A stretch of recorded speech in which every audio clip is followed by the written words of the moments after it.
अदिनिया वर्षा बहु स्थान में यात्रा परिवेषण प्रभावित काल बैशाखी चिंतार यात्रा कमिटी आउ यात्रा प्रयोजक नुआ यात्रा अनुष्ठान मानकर प्रस्तुति जोरदार। जय जगन्नाथ नमस्कार मु संतोष कुमार टिके कथा यूट्यूब चैनल को आपण मानक स्वागत करुअछि। आज 2024 मसीहा मार्च मास 19 तारिख मंगलवार मां मंगलांग कृपार आज दिन आम समस्त मंगलमय हेउ। पाढ़ी ब्रदर प्रेजेंट्स यात्रा सिंहमाई।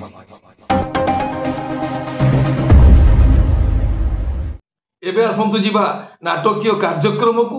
आज कहार केउ नाटक केउठी यात्रा प्रेमी दर्शक मानक स्वप्नर यज्ञ सृष्टि यात्रा यज्ञ सेनी आगे आसुची 2024-25 वर्ष यात्रा श्री विश्व दरबार प्रथम अभिनय रजनी तरडिंगी आठगड़ कटक। आज नाटक मृत्यु परे मनीष रचना डॉक्टर दीपक जेना निर्देशना गुरु मिश्र संगीत एकन सार।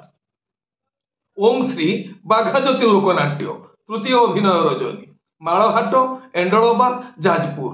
आज नाटक जीवन भासुची आखि लुहरे रचना डॉक्टर कैलाश मल्लिक निर्देशना लाला बीरेन राय संगीत मिहिर महांती। कलिंग गणनाट्य चतुर्थ अभिनय रजनी देवशोल मेला रास गोविंदपुर मयूरभंज। आज नाटक कमल देशर राजकुमारी रचना संतोष नारायण निर्देशना शारदा राणा संगीत विकास शुक्ला।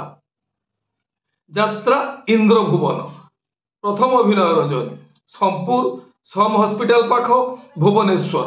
आज नाटक भाई भौणीर नुआ कहानी रचना संतोष नारायण निर्देशना शारदा राणा संगीत विकास शुक्ला। यात्रा श्री माँ बाणेश्वरी प्रथम अभिनय रजनी बतापाटिया राजनगर केन्द्रापड़ा। आज नाटक जितिबु जदि तू एकला चाल रचना अजय सो निर्देशना तापस स्वाई संगीत मिहिर महांती। शिवानी गणनाट्य प्रथम अभिनय रजनी मकुलपुर जेनापुर जाजपुर। आज नाटक आखि तोर लुह मोर रचना डॉक्टर दीपक जेना निर्देशना विक्रम नायक संगीत अमृतांशु पट्टनायक। ओपेरा अशोक सम्राट द्वितीय अभिनय रजनी तुंडरा कानकोटा बालेश्वर। आज नाटक बादामबाड़ीर रिक्सावाला रचना और निर्देशना यूनिक प्रदीप बेहेरा संगीत एकन सार। ओपेरा सूर्य मंदिर प्रथम अभिनय रजनी टोलकपड़ा रंगबजार भुवनेश्वर। आज नाटक हाथ धरी बाट चालुथिबी रचना डॉक्टर दीपक जेना निर्देशना विनोद राउत संगीत विकास शुक्ला। यात्रा स्वर्णमहल तृतीय अभिनय रजनी बडीह महाकालपड़ा केन्द्रापड़ा। आज नाटक केते दुख देबू दे रे कालिया रचना और निर्देशना इंजीनियर आशुतोष महापात्र संगीत एकन सार। तुलसी गणनाट्य पंचम अभिनय रजनी हंडरा पटामुंडेई केन्द्रापड़ा। आज नाटक तू हसुथिबु मो लुहरे रचना लिली दास निर्देशना विनोद राउत संगीत विकास शुक्ला। माँ शक्तिमयी लोकनाट्य प्रथम अभिनय रजनी कमुनिंगी गजमरा ढेंकानाल। आज नाटक काहींकी कांदुछि कहिबी नाही रचना संतोष नारायण निर्देशना शारदा राणा संगीत लिपु सार। यात्रा दुर्गा मंदिर प्रथम अभिनय रजनी छत्ताबर भंडारी पोखरी भद्रक। आज नाटक कांदेना लुह सरीजीव रचना डॉक्टर दीपक जेना निर्देशना विक्रम नायक संगीत अमृतांशु पट्टनायक। गौरी गणनाट्य चतुर्थ अभिनय रजनी देवशोल मेला रास गोविंदपुर मयूरभंज। आज नाटक मिछेई मोनालिसा रचना जगन्नाथ राउत संगीत और निर्देशना एन ज्ञानेन्द्र। यात्रा रंगमहल तृतीय अभिनय रजनी तुटापड़ा कृष्णनगर कटक। आज नाटक जह्नरे तोलिबी घर रचना अरुण नायक निर्देशना महेश हाजरा संगीत विकास शुक्ला। यात्रा स्वप्नमहल तृतीय अभिनय रजनी तालबरकुद आठगड़ कटक। आज नाटक केमिति हेला एमिति प्रेम रचना डॉक्टर निहार महांती निर्देशना प्रशांत नायक संगीत विकास शुक्ला। यात्रा राजनंदिनी चतुर्थ अभिनय रजनी ନୌରଙ୍ଗପୁର ଭଣ୍ଡାରୀ ପୋଖରୀ ଭଦ୍ରକ। ଆଜିର ନାଟକ ବାଟ ସରିଗଲା ବାହା ନଗାରେ। ରଚନା ୟୁନିକ୍ ପ୍ରଦୀପ ବେହେରା, ନିର୍ଦ୍ଦେଶନା ଅଶ୍ରୁମୋଚନ ମହାନ୍ତି, ସଙ୍ଗୀତ ମିହିର ମହାନ୍ତି। କୋଣାର୍କ ଗଣନାଟ୍ୟ ଚତୁର୍ଥ ଅଭିନୟ ରଜନୀ। ଅର୍ଗଳ ଆଳି କେନ୍ଦ୍ରାପଡ଼ା। ଆଜିର ନାଟକ ମିତଲ ତତେ ମିଛ ମତେ ସତ। ରଚନା ଅରୁଣ ବାରିକ, ନିର୍ଦ୍ଦେଶନା କ୍ରିଷ୍ଣା ସ୍ୱାଇଁ, ସଙ୍ଗୀତ ମିହିର ମହାନ୍ତି। ତାରିଣୀ ଗଣନାଟ୍ୟ ଚତୁର୍ଥ ଅଭିନୟ ରଜନୀ। ରଗଡ଼ି ଯାଜପୁର। ଆଜିର ନାଟକ କାଳୀ କନିଆର କଳା ସିନ୍ଦୁର।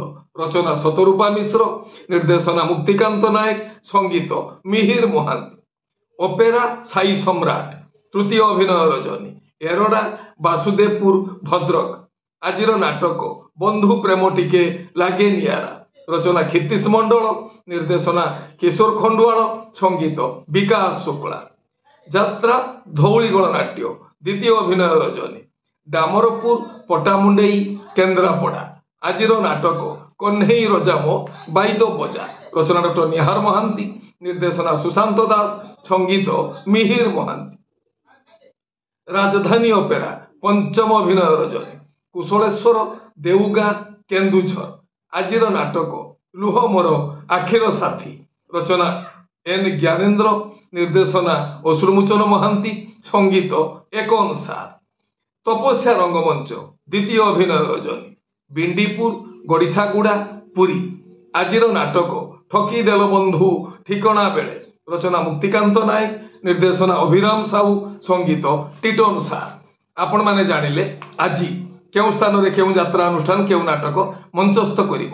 ମନେ ରଖନ୍ତୁ ଯାତ୍ରା ପ୍ରେମୀ ଦର୍ଶକ ବନ୍ଧୁ, ସ୍ଥଳ ବିଶେଷରେ ବିଶେଷ କାରଣ ପାଇଁ ନାଟକର ନାମ ପରିବର୍ତ୍ତନ ହୋଇପାରେ, ଯାତ୍ରା ପରିବେଷଣ ମଧ୍ୟ ବାତିଲ ହୋଇପାରେ। ଟିକିଏ କଥା ଚ୍ୟାନେଲ ଆପଣମାନଙ୍କର ଚ୍ୟାନେଲ। ଟିକିଏ କଥା ଚ୍ୟାନେଲରେ ଯାତ୍ରା ସମ୍ପର୍କିତ ସମସ୍ତ ସଠିକ ତଥ୍ୟ ଜାଣିବା ପାଇଁ ଚ୍ୟାନେଲକୁ ସବସ୍କ୍ରାଇବ କରନ୍ତୁ, ଆଉ ପାଖରେ ଥିବା ବେଲ ଆଇକନକୁ ଦବାଇ ଦିଅନ୍ତୁ। ଯଦି ଫେସବୁକରେ ଆପଣ ଆମର କାର୍ଯ୍ୟକ୍ରମ ଦେଖୁଛନ୍ତି ତାହେଲେ ପେଜକୁ ଫଲୋ କରନ୍ତୁ, ଲାଇକ୍ କରନ୍ତୁ ଆଉ ସେୟାର କରନ୍ତୁ। ଗତକାଲିର ଅଦିନିଆ ବର୍ଷା ପାଇଁ ବହୁ ସ୍ଥାନରେ ଯାତ୍ରା ପ୍ରଭାବିତ ହୋଇଛି। ଯାତ୍ରା ପରିବେଷଣରେ ବ୍ୟାଘାତ ସୃଷ୍ଟି ହୋଇଛି। କିଛି ଯାତ୍ରା ଅନୁଷ୍ଠାନର ଯାତ୍ରା ଅଧା ରାତିରୁ ବନ୍ଦ ହୋଇଥିଲା ବେଳେ ଆଉ କିଛି ଯାତ୍ରାନୁଷ୍ଠାନ କିଛି ସମୟ ଯାତ୍ରା ବନ୍ଦ କରିସାରିଲା ପରେ ପୁଣି ଯାତ୍ରା ପରିବେଷଣ କରିବାରେ ସକ୍ଷମ ହୋଇଛନ୍ତି। ବର୍ତ୍ତମାନର ଏହି କାଳବୈଶାଖୀ ବର୍ଷା ଆଉ ପବନ ପାଇଁ ଚିନ୍ତାରେ ଯାତ୍ରା କମିଟି ଆଉ ଯାତ୍ରା ଅନୁଷ୍ଠାନର ପ୍ରଯୋଜକମାନେ।